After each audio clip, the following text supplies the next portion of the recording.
पैदा करनी थी नून लीग के लिए या कुछ और है इस्तीफों के पीछे मामला?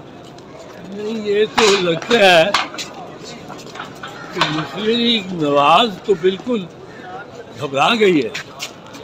उनको तो उनका वोट कोई नजर ही नहीं आता। कराची में देखें, जहाँ पाकिस्तान पीपल्स पार्टी ने बेहतरीन परफॉर्मेंस की, वहाँ मुस्लिम लीग नवाज तो ख़त्म।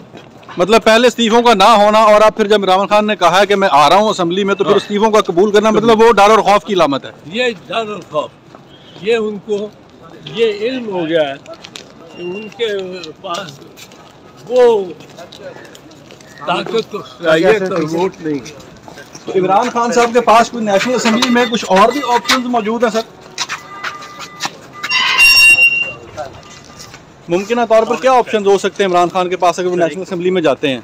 नेशनल असेंबली में अब तो नहीं जा सकता क्योंकि उसका इस्तीफा मंजूर हो गया। अब तो वो नहीं जा सकता। अब तो अदालत जा सकता है, तो जा सकता है, या सड़कों पे ही प्रेशर दबाव बढ़ा सकता है। सर, आपको नज़र आ रहा है कि इलेक्शन जो है वो सब इकट्ठे हो सकते हैं? नहीं हो सकता।